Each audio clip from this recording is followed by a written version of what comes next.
Nu är vi på Cykel plus minus vintercyklingshackathon här på KTH Open Lab. Och det här är en väldigt spännande dag tycker jag, för att om vi ska kunna lösa den här vintercyklingsutmaningen så behöver vi få ihop folk med olika bakgrund. Och det här är i miniatyr vad vi vill att tävlingen ska uppnå. Vi vill få ihop olika kompetenser, erfarenheter, och när de möts så får vi fram skarpa innovationer, det är jag övertygad om. När man cyklar så blir man fysiskt aktiv, och det är en färskvara. Det är någonting som du måste upprepa varje dag. Därför är vardagsmotion väldigt viktig. Och det man har sett i forskningen att vardagsmotion är verkligen en väldigt verksam och effektiv hälsostrategi. Man får den fysiska aktivitet man behöver.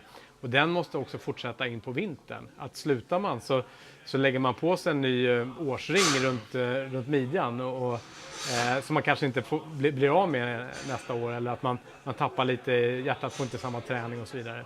Så det är av hälsoskäl.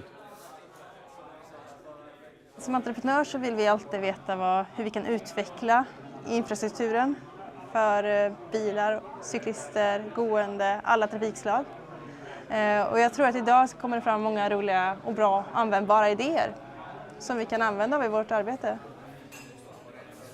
Det är ju jätteviktigt att cykla hela året om, därför att det är det bästa bidraget man kan göra för att minska klimatpåverkan. Men det är också ett jätteviktigt bidrag till en bättre trafik och framkomlighet i hela Stockholmsregionen.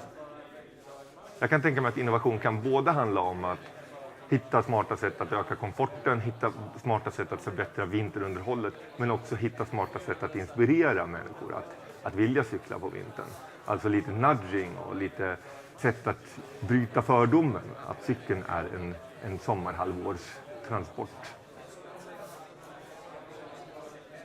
Man kan ju fråga sig vad innovation egentligen är. Och det behöver inte vara nya idéer, utan det kan vara idéer som finns inom något annat område, men som i kombination med ett helt nytt område skapar något nytt. Och det är inte så jättelänge som vintercykling har varit vanligt i våra svenska städer på det sättet som vi har det nu med yrkes- eller jobbpendling på cykel.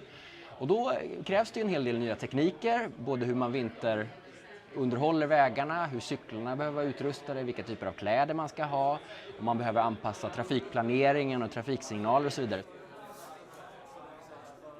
Och därför har vi utlyst en innovationstävling där man kan vinna upp till 1 miljon kronor i medel för att utveckla sin innovation. Så vi vill med den här innovationstävlingen Cykel plus minus få fram fler innovationer, bättre innovationer som gör vintercykling tillgängligt för fler grupper.